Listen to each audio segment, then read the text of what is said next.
السلام علیکم ناظرین، حنیف سعید کی ادبی دنیا میں آپ کو ایک مرتبہ پھر خوش آمدید کہتے ہیں۔ اور حسب روایت پروگرام میں ہمارا ایک موضوع ہوتا ہے اور پھر اسی موضوع کو لے کر ہم اپنے معزز مہمانوں سے جو ہے وہ گفتگو کرتے ہیں اور سمجھنے کی کوشش کرتے ہیں کہ ادب کی جو مختلف اصناف ہیں ان میں کیا جو ہے وہ خصوصیات ہیں، وہ ایک صنف دوسری صنف سے جو ہے وہ کس طرح مختلف ہے اور اس کے کیا تقاضے ہیں۔ تو اسی حوالے سے ہمارے آج کے پروگرام کا موضوع ہے گیت اور غزل کے تقاضے، گیت اور غزل کے تقاضے۔ اور اس موضوع پر گفتگو کرنے کے لیے ہم نے نہایت ہی دو بہت ہی معزز اور اہم ہمارے دور حاضر کی ادبی شخصیات کو جو ہے وہ مدعو کیا ہے، اور میں مختصر سے تعارف مہمانوں کا پہلے آپ سے کرا دوں، پھر کچھ جو ہے تو وہ باتیں آگے چلیں گی، کچھ شعر بھی ہوں گے، کچھ نغمے بھی ہوں گے، کچھ غزلیں بھی ہوں گی۔ شاعری کا ذوق ورثے میں لے کر پیدا ہونے والے اس عظیم شاعر نے اپنے صحافتی سفر کا آغاز 1976 میں روزنامہ جسارت کراچی میں روشنیوں کا شہر کے نام سے ایک آرٹیکل کہہ لیں یا کالم کہہ لیں، اس کے عنوان سے ہفتہ واری کالم جو ہے وہ لکھنا شروع کیا۔ اس کے بعد روزنامہ جنگ سے وابستہ ہو گئے اور پیشہ ورانہ مصروفیات کے ساتھ ساتھ جو ہے تو وہ حلقہ ادب کی جانب سے بے شمار ادبی اور تنقیدی نشستوں کا جو ہے وہ اہتمام کرتے رہے۔ آپ نے جنگ گروپ کے پلیٹ فارم سے اردو ادب کی دنیا کی 480 علمی اور ادبی شخصیات کے انٹرویوز کیے، دنیا کے تمام ممالک میں جا کر بھی جہاں جہاں وہ شخصیات موجود تھیں، اور پھر دنیائے سخن کے تابندہ ستارے کے نام سے وہ کتاب شائع ہوئی جس نے بے تحاشا جو ہے وہ مقبولیت حاصل کی۔ موجودہ دور کے بہت ہی اچھے شاعر ہیں، 3 شعری مجموعے جو ہے وہ منظر عام پر آ چکے ہیں اور مقبولیت کے ریکارڈ توڑ چکے ہیں۔ چراغ بجھنے تک، چراغ جلنے تک، فراق سے وصال تک، اور ہوا چراغ آئینہ، اتنے خوبصورت نام ان کے شعری مجموعے کے۔ اور فرماتے ہیں اب کسی کی بھی پہچان مشکل نہیں، اب کسی کی بھی پہچان مشکل نہیں، آ گیا ہے مجھے آئینہ دیکھنا۔ اب کسی کی بھی پہچان مشکل نہیں، آ گیا ہے مجھے آئینہ دیکھنا، مشغلہ بن گیا ہے زندگی کا میری، مشغلہ بن گیا ہے زندگی کا میری، ایک ہی شخص کا راستہ دیکھنا۔ ہمارے ساتھ موجود ہے بہت ہی محترم استاد محترم اور قابل فخر ادب کے جو ہے ادب کی دنیا کا بہت ہی قابل فخر نام جناب اختر سیدی صاحب۔ سیدی صاحب آپ کو پروگرام میں خوش آمدید کہتے ہیں۔ اس کے ساتھ ہی ہمارے جو دوسرے مہمان ہیں وہ بھی الحمدللہ کسی تعارف کے محتاج نہیں ہیں، بس نوجوان شاعر ہیں، نوجوانوں کے ابھرتے ہوئے شاعر ہیں، نوجوانوں میں بڑے مقبول ترین شاعر ہیں۔ 90 کی دہائی سے اپنے سفر کا آغاز جو ہے وہ شروع کیا اور ریڈیو پاکستان کے مقبول ترین پروگرام بزم طلبہ میں باقاعدہ شاعری کا آغاز کیا۔ اور بتاتا چلوں ناظرین کہ یہ اتنا ادبی پروگرام ہوتا تھا اور نوجوان نسل خاص طور پہ جو طالب علم ہوتے تھے اسکول کے، یونیورسٹیز کے، کالجز کے، وہ اس پروگرام میں شرکت کرتے تھے اور سامنے اساتذہ جو ہے تو وہ بیٹھے ہوتے تھے۔ میں بھی جو ہے اس پروگرام کا الحمدللہ ایک بہت عرصے تک حصہ رہا ہوں۔ ہم اپنے مقالے، کالم، ٹوٹی پھوٹی غزلیں جو ہے وہ وہاں لے کر جاتے تھے، بولتے تھے، اور پھر وہاں ان کی جو ہے تو وہ تصحیح ہوتی تھی، حتیٰ کہ ہمارے تلفظ کی بھی جو ہے وہ تصحیح ہوتی تھی۔ تو جس نوجوان نے بھی یا جو اس زمانے میں نوجوان تھے، جوان تھے، وہ اس اگر بزم طلبہ سے ہو کر گزرے ہیں تو یقیناً جو ہے تو وہ ادب کے ایک اچھے طالب علم ثابت ہوئے ہیں۔ یہ میرا تجربہ ہے ذاتی طور پر بھی اور دنیاوی طور پر بھی، جن لوگوں کو میں نے دیکھا۔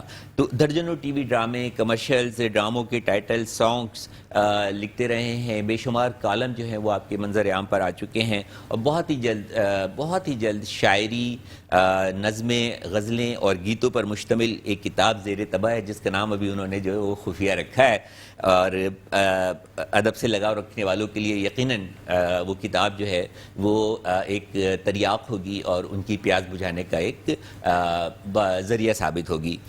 ہمارے ساتھ موجود ہیں موجودہ عہد کے بہت ہی ابھرتے ہوئے نوجوان شاعر۔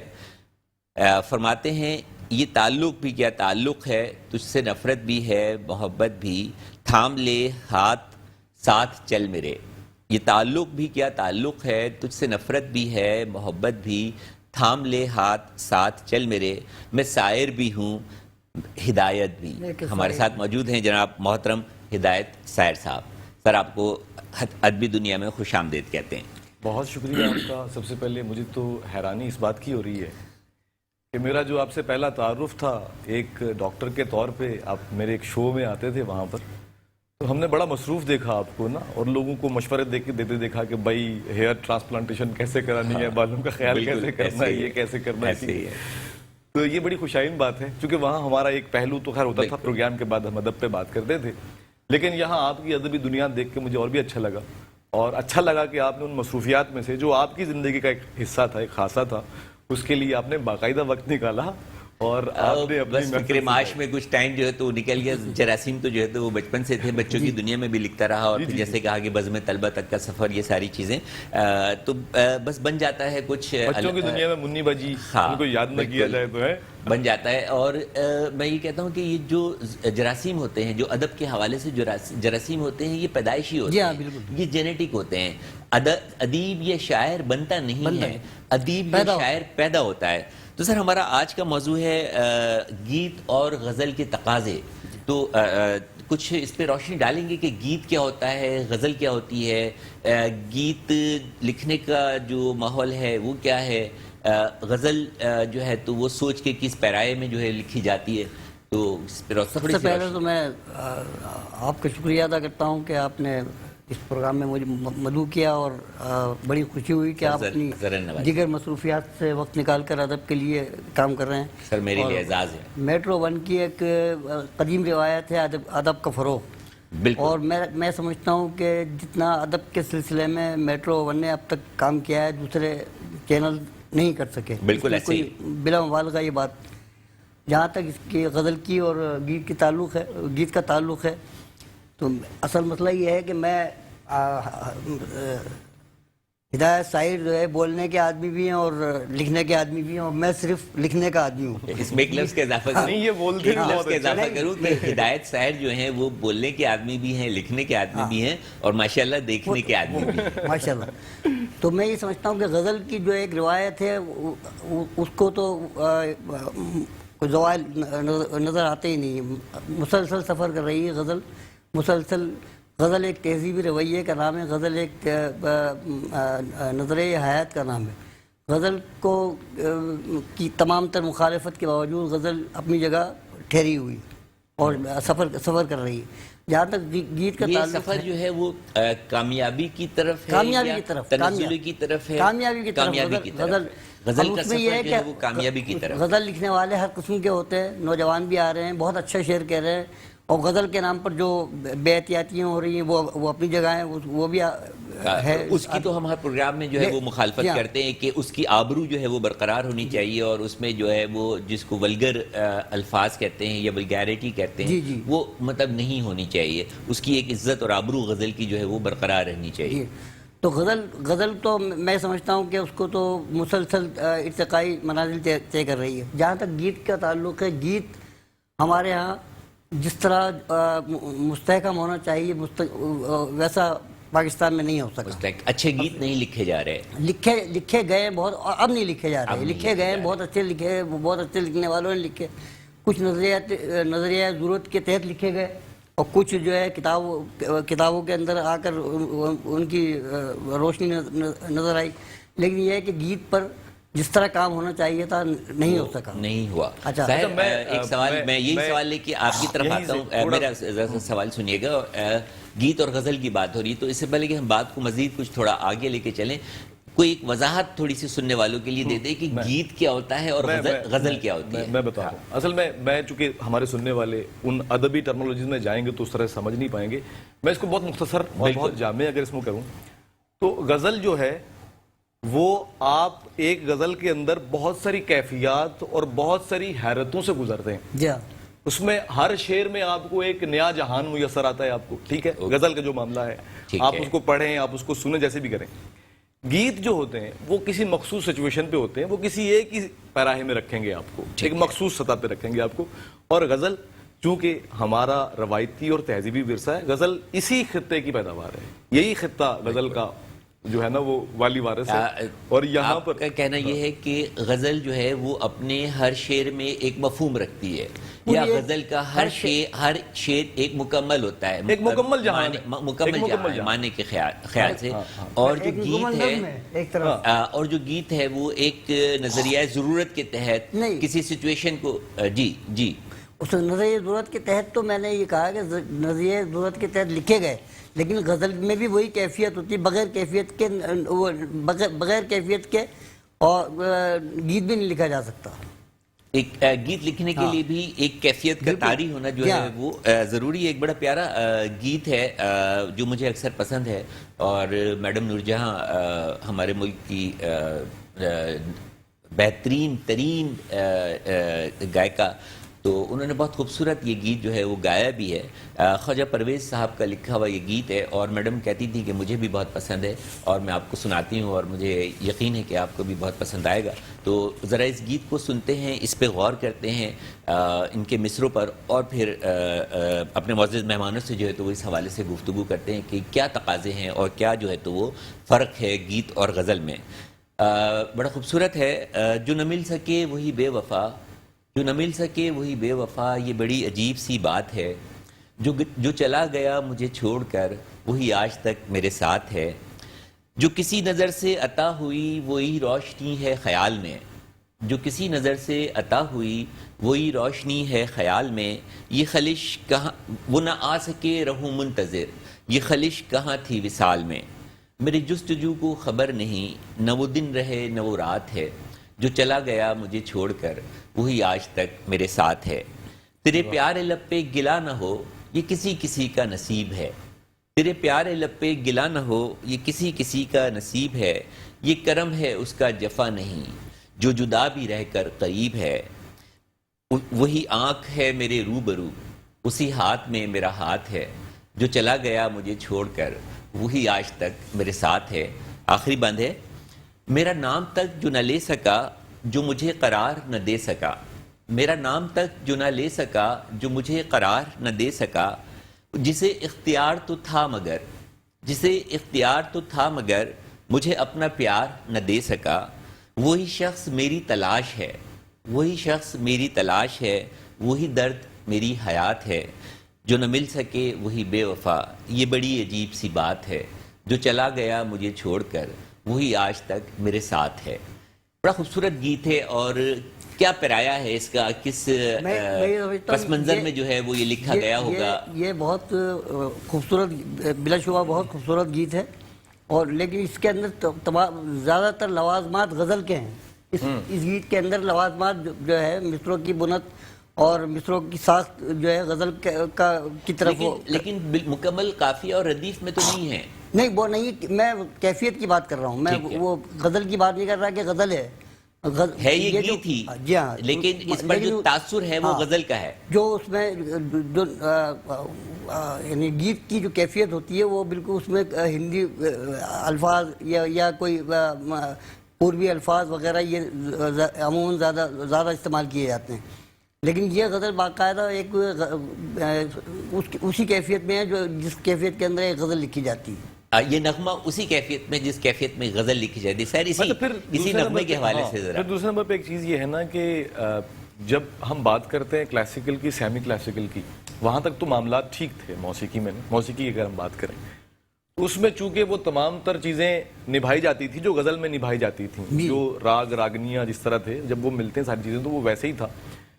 اب چونکہ معاملہ آ گیا ہے کانٹمپریری پہ، کانٹمپریری میوزک جو ہے نا، اب جو اگر ہم اردو میں کہیں کانٹمپریری کو تو کیا لفظ بنے گا؟ کانٹمپریری کا اردو ایگزیکٹلی مجھے وہ نہیں ہے، جو جیسے جیسے پاپ آیا نا اس طرح سے جو ہے کہ وہ بہت ساری چیزوں کی آمیزش سے بنا ہے. اس میں بہت سارے میوزک ملا دیے گئے، تھوڑی روایتوں کو فیوژن ہو گیا ہے، چیزیں ہو گئی ہیں. ٹھیک ہے، تھوڑا سا جو ہمارا کلاسیکل روایت سے ہٹ کر. تو اب یہاں پر آ کر معاملہ جو ہے نا وہ ان بحروں سے باہر آ گیا. اب یہاں پر تال اور سم کے حساب سے، کیونکہ پہلے کمپوزیشن ہوتی ہے لا لا لا لا لا لا لا لا لا کر کے وہ دیتے ہیں آپ کو، آپ اس کے اوپر بیٹھ کے سچویشن آپ کے دماغ میں ہوتی ہے کہ چاہے ڈرامہ یا فلم کی سچویشن کیا ہے، اس سچویشن کے حساب سے آپ کو مصرے بٹھانے پڑتے ہیں.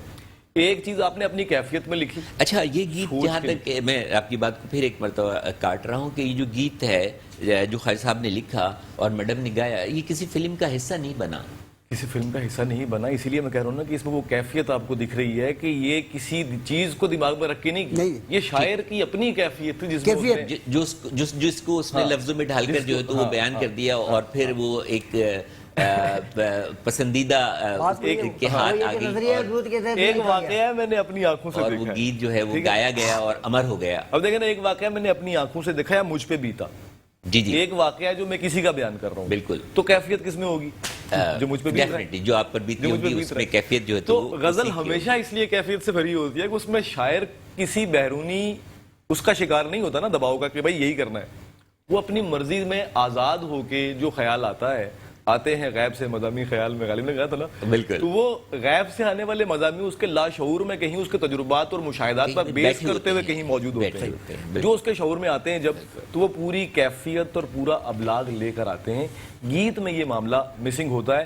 ہاں، گیت اس وقت تک پرفیکٹ نہیں ہو سکتا آپ کا جب تک آپ غزل، نظم اور دیگر جو اصناف ہیں اس میں آپ کی اتنی پریکٹس نہ ہو جائے کہ لفظ جو ہے وہ ہاتھ باندھ کے کھڑے رہیں آپ کے سامنے، خیال ہاتھ باندھ کے کھڑا رہے اور کہے بھائی یہ ہے جیسے مرضی برا، آپ اس کو استعمال کریں. تو اس کا مطلب یہ ہوا کہ گیت لکھنا جو ہے وہ کچھ زیادہ مشکل کام ہے بمقابلہ جو ہے وہ غزل کے.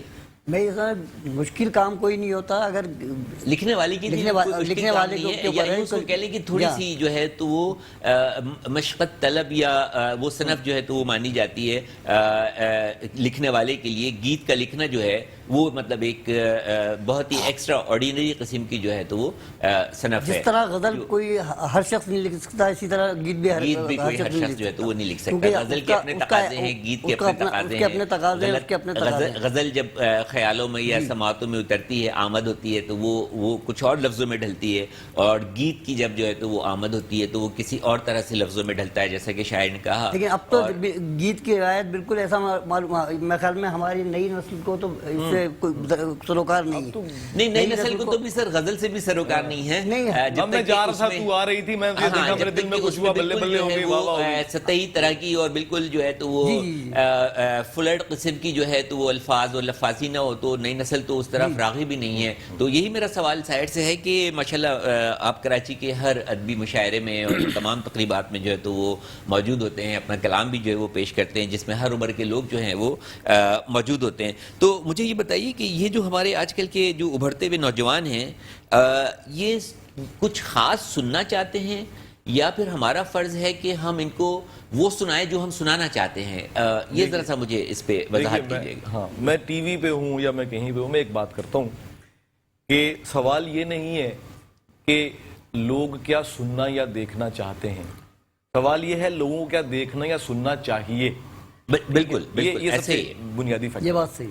اب اس میں ہوتا یہ ہے کہ چونکہ ہمارے یہاں پر ہم کہتے ہیں کہ جی انٹرنیٹ نے جہاں بہت ساری سہولتیں ہمیں مہیا کی، سب کچھ کیا، کتاب سے دوری ہوئی. بالکل. کتاب سے دوری کے بعد جیسے میں نے کہا کہ کانٹمپریری میوزک آیا ہمارے بیچ میں، کہ وہ جو پیچھے ہماری جو روایات تھی، جو تہذیبی اقدار تھے، ان کو چھوڑ کے بالکل ایک نئی جہت میں میوزک چلنا شروع ہوا. اس میں بہت ساری چیزیں، پاپ آ گیا، فیوژن آ گیا، یہ آ گیا، ہو گیا. شاعری میں بھی یہ ہوا کہ نوجوان کتاب سے کٹا، اس نے مطالعہ چھوڑا. اب ہوا یہ کہ اسے وہ جو ہماری کلاسیکی روایات میں گندھی ہوئی جو نظمیں، جو غزلیں، جو چیزیں تھیں نا، اس کو سمجھ نہیں آئی. بالکل. اب ہوا یہ کہ جہاں کسی نے سامنے، مشکل نہیں تھی، سامنے کی باتیں جہاں، سامنے کی باتیں جہاں ہوئی نا، جس نے بھی نیا اوڑا معاملہ، تو وہاں پر اگر چیز جو ہے وہ بڑی ڈیفرنٹ ہوگی. اس پہ ہم کیری کرتے ہیں. میرے خیال سے مجھے لگ رہا ہے آپ کے تاثرات سے آپ کو بریک پہ جانا ہے. بہت خوبصورت گفتگو چل رہی ہے. حنیف سعید کی ادبی دنیا جو ہے وہ جاری ہے، اور ہمارا آج کا موضوع ہے گیت اور غزل کے تقاضے. اور ہمارے ساتھ بہت ہی دو معزز اور مہمان ہستیاں اور ادب کے حوالے سے بہت بڑے نام، جناب ہدایت سعید صاحب اور جناب استاد محترم جناب اختر سیدی صاحب جو ہے وہ موجود ہیں. وقت ہوا ایک چھوٹے سے وقفے کا. وقفے کے بعد دوبارہ حاضر ہوں گے. موضوع کو یہیں سے شروع کریں گے. ہمیں امید ہے آپ ہمارے ساتھ رہیں گے اور اس دلچسپ اور معلوماتی گفتگو سے جو ہے اپنے آپ کو، اپنی ذات کو جو ہے تو وہ روشن کریں گے، اور اس سے کچھ نہ کچھ فائدہ جو ہے وہ ضرور حاصل کریں گے. ملتے ہیں چھوٹے سے وقفے کے بعد. حنیف سعید کی ادبی دنیا میں ایک مرتبہ اب آپ کو پھر خوش آمدید کہتے ہیں. ہمارا پروگرام جاری ہے اور آج کے ہمارے پروگرام کا موضوع ہے گیت اور غزل کے تقاضے. اور اس موضوع پر گفتگو کرنے کے لیے ہمارے ساتھ دور عہد کی بہت ہی نامور شخصیات موجود ہیں. جناب اختر سیدی صاحب جو خود کسی تعارف کے محتاج نہیں ہیں, اور بہت ہی ابھرتے ہوئے نوجوان شاعر جناب ہدایت سائر صاحب. اب یہ گیت میں نے پڑھا اور اس پر ہماری تھوڑی سی گفتگو ہوئی. اب ایک غزل کا سہارا لے کر جو ہے وہ گفتگو کو تھوڑا آگے بڑھاتے ہیں. راہی معصوم رضا صاحب کی لکھی ہوئی غزل ہے, بڑی بہر کی ہے, لیکن جب بھی گائی گئی ہے بڑا تاثر اس نے قائم کیا ہے. فرماتے ہیں, اجنبی شہر کے اجنبی راستے میری تنہائی پر مسکراتے رہے. اجنبی شہر کے اجنبی راستے میری تنہائی پر مسکراتے رہے. میں بہت دیر تک یوں ہی چلتا رہا, تم بہت دیر تک یاد آتے رہے. زہر ملتا رہا زہر پیتے رہے, روز مرتے رہے روز جیتے رہے. زہر ملتا رہا زہر پیتے رہے, روز مرتے رہے روز جیتے رہے. زندگی بھی ہمیں آزماتی رہی, زندگی بھی ہمیں آزماتی رہی, اور ہم بھی اسے آزماتے رہے. اجنبی شہر کے اجنبی راستے.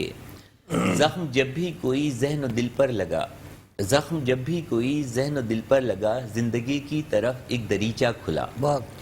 ہم بھی گویا کسی ساز کے تار تھے, ہم بھی گویا کسی ساز کے تار تھے, چوٹ کھاتے رہے گنگناتے رہے. کل کچھ ایسا ہوا میں بہت تھک گیا, کل کچھ ایسا ہوا میں بہت تھک گیا, سن کے بھی انسنی کر گیا. کل کچھ ایسا ہوا میں بہت تھک گیا, سن کے بھی انسنی کر گیا. کتنی یادوں کے بھٹکے ہوئے کارواں, دل کے زخموں کے در کھٹکھٹاتے رہے. اجنبی شہر کے اجنبی راستے میری تنہائیوں پر مسکراتے رہے. محترم سیدی صاحب, کس قدر بڑی بہر کی غزل ہے, اور کس قدر موسیقیت لیے ہوئے ہے, اور کیا جو تو قافیہ ہے اور ردیف ہے, تو کچھ فرمائیے گا. کہ یہ میری نگاہ میں تو یہ غزل بہت اچھی غزل ہے, اور اس میں ایک کمال یہ ہے کہ اس میں جو جدید عہد کے تقاضے بھی پوری طرح سے پورے کیے گئے ہیں, بہت آسان سے سمجھ میں اور آنے والی, بہت آسانی کلاسیکی کی روایت سے جڑی ہوئی غزل بھی ہے. یہ ایک کمبینیشن ہے, ایک بہت خوبصورت کمبینیشن ہے, اور کلاسیکی روایت سے جڑے بغیر بڑی شاعری کا تصور بھی نہیں کیا جا سکتا. اور میرا اپنا تجربہ ہے کہ میں جتنی دفعہ سنتا ہوں, مطلب میرے کانوں کو نہیں لگتی ہے, اور دل چاہتا ہے اور صحیح اور صحیح اور صحیح, یوں ہی چلتا رہا. اچھا, پھر جب تنہائی کا ذکر آ جاتا ہے تو جس مصرے میں, جس شاعری میں جب تنہائی کا ذکر آ جاتا ہے نا, تو ماحول کچھ یکسر چینج ہو جاتا ہے. میرے ایک بزرگ تھے, وہ کہتے تھے دنیا میں بیٹا بہت سارے روگ ہیں, بڑے بڑے روگ ہیں, لیکن سب سے بڑا روگ جو ہے وہ تنہائی کا روگ ہے. تو وہ بہت سارے لوگوں میں رہ کے بھی تنہا ہونے کا روگ. ہاں, بہت سارے لوگوں میں بھی رہ کے تنہا ہونے کا لوگ, بالکل یہی ہے نا کہ اجنبی شہر کے اجنبی راستے. کبھی کبھی آپ ایسا ہوتا ہے کہ آپ کے گرد جو ہے تو وہ مجمع ہوتا ہے, لوگ ہوتے ہیں, محفل ہوتی ہے, لیکن اس میں بھی آپ جو ہے تو اپنے آپ کو تنہا محسوس کرتے ہیں. اس پر رات ہی ایک شعر ذہن کے دریچوں میں گونجا, زمانے طالب علمی کا کہاوت تھا. شعر کیا کہوں گا, شعر کہنے کی کوشش تھی کہ جانے کیوں بے قرار ہو کر اٹھتی رہی نگاہیں, جانے کیوں بے قرار ہو کر اٹھتی رہی نگاہیں, اس محفل میں جہاں وہ تھا ہی نہیں, اس محفل میں جہاں وہ تھا ہی نہیں. ظاہر کچھ اچھا سا کہا ہو تو سناؤ. اچھا سا تو خیر میں نہیں کہہ سکتا, بہت کچھ کہا ہے, اچھا سا تو بہت کچھ کہا ہے, اس میں سے کچھ تھوڑا اپنی پسند کا کچھ سناؤ, جو تمہیں کچھ پسند ہو, جو سنانا پسند سننے والے جو ہے وہ بتائیں گے. کچھ ایسے ہی مجھے تو کتاب چاہیے ہوگی. جی جی بالکل, آپ کو کتاب چاہیے. گزشتہ کوئی 6-8 ماہ سے ایک غزل تازہ چل رہی ہے, وہ ابھی تک تازہ ہی ہے, پرانی نہیں ہوئی. ہاں, وہ اتنی اچھی ہوگی یقیناً. دل دکھاتے نہ جملے کستے ہیں, دل دکھاتے ہیں نہ جملے کستے ہیں, دل دکھاتے نہ جملے کستے ہیں, ہم سے بہتر ہمارے رستے ہیں. واہ واہ واہ, کیا دل دکھاتے نہ جملے کستے ہیں, ہم سے بہتر ہمارے رستے ہیں. ہم وہ سیڑھی ہیں جس پہ چڑھ کر لوگ, ہم وہ سیڑھی ہیں جس پہ چڑھ کر لوگ, ہم وہ سیڑھی ہیں جس پہ چڑھ کر لوگ چاند چھوتے ہیں ہم پہ ہنستے ہیں. واہ واہ واہ واہ واہ, ہم وہ سیڑھی ہیں جس پہ چڑھ کر لوگ, ہم وہ سیڑھی ہیں جس پہ چڑھ کر لوگ چاند چھوتے ہیں ہم پہ ہنستے ہیں. کیا عجب عشق جامعہ ہے کہ جہاں, واہ, کیا عجب عشق جامعہ ہے جہاں نہ کتابیں ہیں اور نہ بستے ہیں. واہ واہ, کیا اچھا ہے. اور دنیا کیا عجب عشق جامعہ ہے جہاں نہ کتابیں ہیں اور نہ ہی بستے ہیں.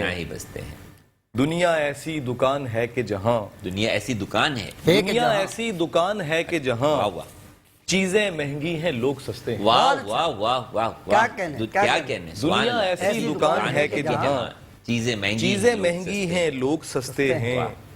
ہجر آباد سے گزرتے ہوئے ہجر آباد سے گزرتے ہوئے ہجر آباد سے گزرتے ہوئے تیری یادوں کے سانپ ڈستے ہیں. واہ تیری یادوں کے سانپ ڈستے ہیں. واہ. ہجر آباد سے گزرتے ہوئے تیری یادوں کے سانپ. تیری یادوں کے سانپ ڈستے ہیں. تو کہاں ہے خدائے خیر بتا. واہ واہ واہ. تو کہاں ہے خدائے خیر بتا. بتا. تیرے بندوں میں شر کے دستے ہیں. واہ واہ واہ واہ. تو کہاں ہے خدائے خیر بتا. واہ. تیرے بندوں میں شر کے دستے ہیں. ہم وہ سیڑھی ہیں جس پہ چڑھ کر لوگ چاند چھوتے ہیں ہم پہ ہنستے ہیں. ہم بہت ہنستے ہیں. بہت. بہت خوب بہت خوب. بڑی خوبصورت غزل ہے.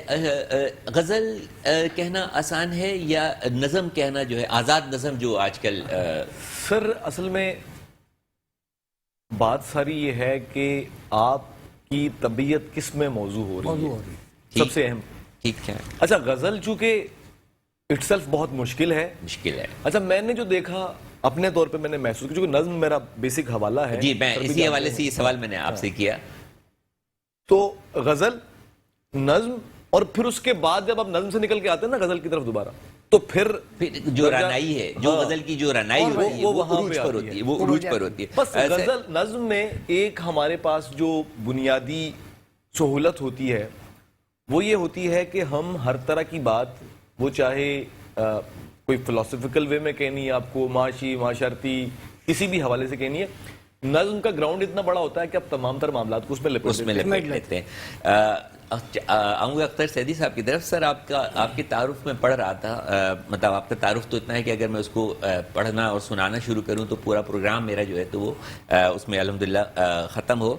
ایک لکھا آپ نے دنیا سخن کے تابندہ ستارے اور یہ آپ نے 480 علمی اور ادبی شخصیات کے انٹرویوز کیے ان کے ویوز جانے اور نہ صرف پاکستان میں بلکہ یہ ادبی شخصیات دنیا کے جن جن ملکوں اور شہروں میں موجود تھی آپ وہاں بھی گئے اور پھر اس کے بعد یہ کتاب مرتب کی. تو سر یہ کتنا ٹائم لگا ہوگا اتنا بڑا کام کرنے میں؟ اور یہ ہے کہ یہ میرا پروفیشن بھی تھا کیونکہ میں اصل میں ہمیں اخبار کا پیٹ بھرنے کے لیے بھی کچھ کرنا پڑتا ہے. ٹھیک ہے. اب مسئلہ یہ ہے کہ ہمیں ہر ہفتے ایک انٹرویو دینا ہے. ٹھیک ہے. میری کوشش یہ ہوتی تھی کہ پاکستان سے باہر سے یا کراچی سے باہر سے جو بھی شخصیت یہاں آئے اس کا فوری طور پر میں انٹرویو کروں. اور میں نے اس سلسلے میں جہاں تک ممکن ہو سکا میں کوئٹہ گیا انٹرویو کرنے کے لیے. لاہور گیا, ملتان گیا. جب 2001 میں امریکہ گیا وہاں سے انٹرویو میں نے کیے. تو یہ ہے کہ اس طرح ایک کتاب بنتی چلی گئی. تو میں نے اس کتاب کے اندر پہلی کتاب کا یہ ایڈیشن جو ہے یعنی اس میں صرف 40 انٹرویو میں نے شامل کیے ہیں. ٹھیک ہے. جی جی بالکل. 480 میں سے میں نے جی بالکل 480 میں سے میں نے 120 کا یعنی انتخاب کیا ہے جو مختلف 3 کتابوں میں شائع ہوگا. تو یہ میری 40 کتابوں پر مشتمل کتاب ہے. اور اس کی تقریب رونمائی بھی ہوئی ہے ماشاءاللہ لوگوں نے سراہا. سر یہ ایک بہت بڑا کارنامہ ہے اور اس کے حوالے سے میں بہت کچھ جو ہے تو وہ سن چکا ہوں جان چکا ہوں. اور یہ ہمارے دیکھنے اور سننے والوں کے لیے بھی ہے کہ 480 علمی اور ادبی شخصیات کا انٹرویو کرنا پاکستان کے شہروں میں اور دنیا سے آئے ہوئے ادبی لوگوں میں اور کہیں جا کر بھی.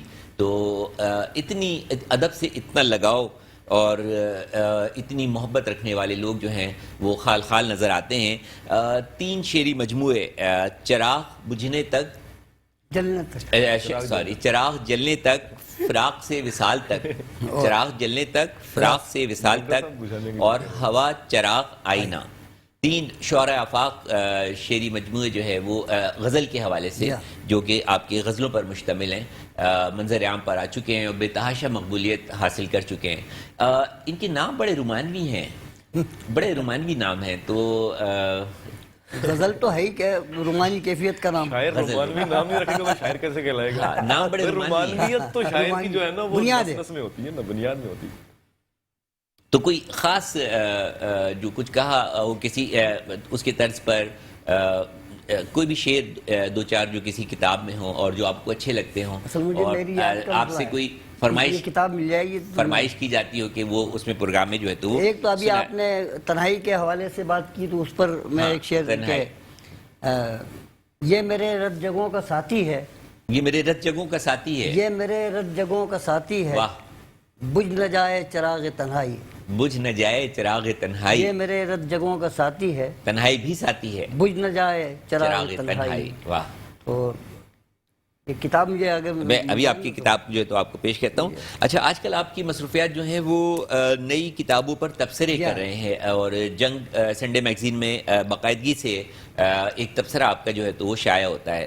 تو یہ جو نئی کتابیں آ رہی ہیں، یقیناً یہ غزلوں کی بھی ہوں گی، نظموں کی بھی ہوں گی، کوئی سفر نامہ بھی ہوگا، یا کچھ بھی ہوگا، تو اتنی ساری اصناف پر جو ہے وہ تبصرہ کرنا، اور اس کا جو کچھ بھی اس کتاب میں اس نے کہا ہے اس کا احاطہ کرنا، اور یقیناً تبصرہ کرنے سے پہلے وہ پوری کتاب بھی جو ہے تو وہ آپ کو پڑھنا ہوتی ہوگی، اس کو کنسیو کرنا ہوتا ہوگا، تو کیسے ایک ہفتے میں یہ دیگر مصروفیات کے ساتھ یہ کام مکمل؟ دیانتداری کی بات تو یہ ہے کہ پوری کتاب پڑھنا جو ہے بہت بڑا مسئلہ ہوتا ہے، لیکن یہ ہے کہ اس کی جس طرح اس کی چیزیں دیکھنے کے بعد اندازہ ہو جاتا ہے کہ کتاب میں کیا ہے، تو وہ اسی کو نہیں تو کتاب ایک ہفتے کے اندر 10 کتابوں پر لکھنا تو وہ بڑے مسائل ہوتے ہیں، لیکن یہ ہے کہ کوشش یہ ہوتی ہے کہ کتاب کے اندر جو کتاب کا جو ماخذ ہے وہ بیان کر دیا جائے۔ اوکے، تو میری مرکزی خیال مرکزی خیال بیان کر دیا جائے، لیکن اور یعنی پوری کتاب آج بعض کتابیں واقعی ایسی ہوتی ہیں کہ وہ اپنے آپ کو پڑھواتی ہیں، واہ واہ، ان میں اتنی چاشنی، اتنا تسلسل اور اتنی اٹریکشن ہوتی ہے کہ وہ اپنے آپ کو پڑھواتی ہیں۔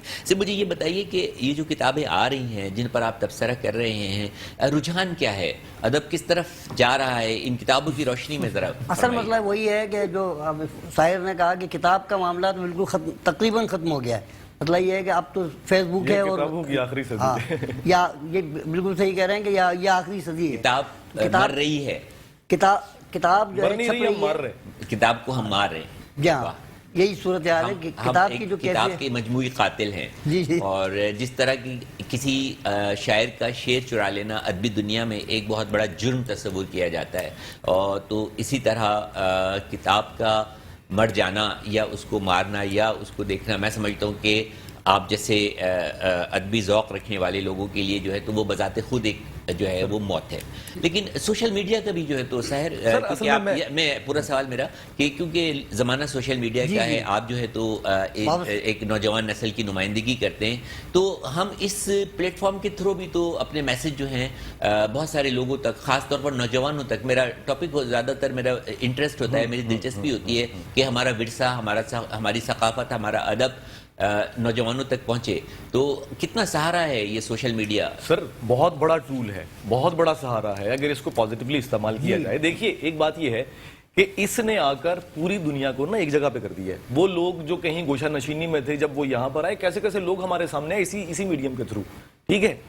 یہ تو اس کا ایک پازیٹیو فیکٹر ہے کہ بہت سارے لوگ جو کہیں دور تھے، موجود تھے، وہ جڑ گئے، سامنے آ گئے، نئے لوگ سامنے آ رہے ہیں، سب کچھ ہو رہا ہے۔ لیکن ایک جو خاص پہلو تھا نا ہمارا، جو خاص پہلو تھا وہ یہ تھا کہ ہمارے پاس جو ایک کشت کاٹنے کے بعد چھپنے کا جو مرحلہ تھا اور پھر داد ملنے کا تھا نا، وہ شاعر سے ادیب سے نا محنت کرواتا تھا، لکھواتا تھا۔ اب یہاں آپ نے صبح غزل لکھی، شام میں فیس بک پہ ڈالی، وہاں 20 لوگوں نے واہ واہ کر دی، وہاں 50 نے لائک دے دیا، آپ چوڑے پہ گھومنے لگے کہ آپ نے بڑا کمال کر دیا، ٹھیک ہے، ریاضت مر گئی آپ کی۔ میں آپ کو ایک اپنا تجربہ شیئر کروں کہ ابھی غزل لکھی ہے یا کچھ بھی جو ہے تو وہ لکھا ہے، اور میں نے کیلکولیٹ کیا کہ اتنا ٹائم بھی نہیں ہوا کہ پڑھنے والے نے اس کو پڑھا ہو، اور اتنی دیر میں جو ہے تو وہ میسج آنا جو ہے تو وہ شروع ہو گئے، مطلب صرف لکھا کہ غزل ہے۔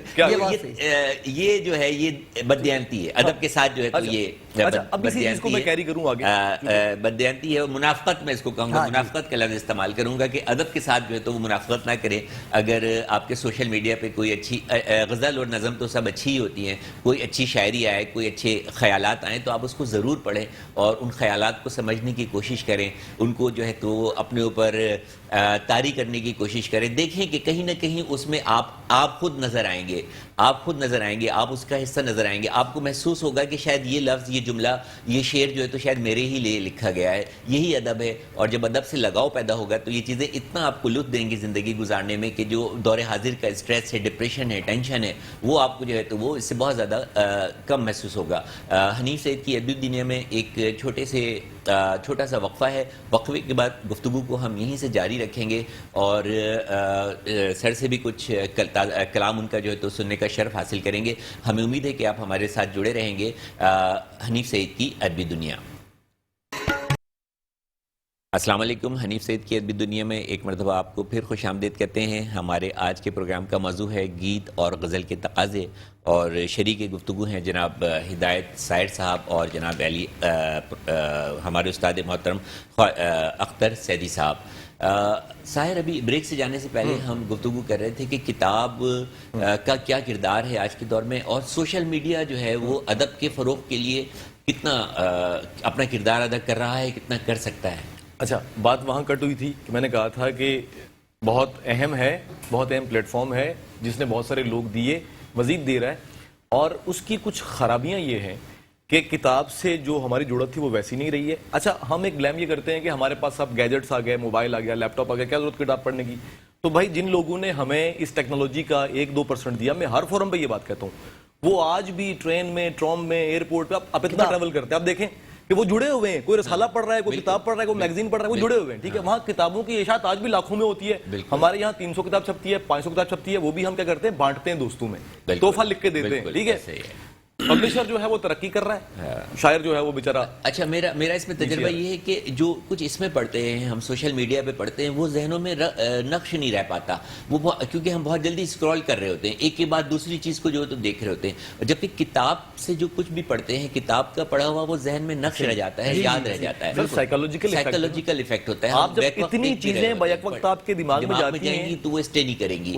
اچھا, اور ایک اور بھی چیز ہے کہ موبائل چھن گیا, چوری ہو گیا, آپ کا ڈیٹا وہ ڈیلیٹ ہو گیا, تو جو کچھ بھی ہے وہ مطلب اس کی ایک لائف نہیں ہے, لائف کی اس کی ضمانت نہیں ہے. بہت سارے طریقے ہیں, آپ اس کو ادھر سیو کر سکتے ہیں, ادھر سیو کر سکتے ہیں, لیکن کتاب کی جو ہے وہ ایک لائف ہے, اور جو کچھ بھی لکھا ہوا ہے, جو جس کو ہم پرنٹنگ ادب کہتے ہیں, اس کی ایک لائف ہے, وہ ہمیشہ زندہ رہتا ہے جب تک کہ وہ کتاب موجود ہے اور وہ خدا نخواستہ جل نہ جائے. سر, بڑی شاعری اور بڑا نام آپ کا ایک شاعر کی حیثیت سے, تو کچھ جو پسند ہے آپ کو سنانا چاہیں, چند اشعار. بالکل جناب. کل وقت لب بستہ رہا میری سخندانی پر, وقت لب بستہ رہا, لب بستہ رہا میری سخندانی پر, سخندانی, آئینہ بھی ہوا حیران میری حیرانی پر, آئینہ بھی ہوا حیران میری حیرانی پر. کیا کہنے. اور جن کی آنکھوں میں ہے ماضی کا منور چہرہ, جن کی آنکھوں میں ہے ماضی کا منور چہرہ, بہت خوبصورت. نوحگر کیسے نہ ہو شہر کی ویرانی پر, واہ واہ واہ, نوحگر جن کی آنکھوں میں ہے ماضی کا منور چہرہ, واہ, نوحگر کیسے نہ ہو شہر کی ویرانی پر.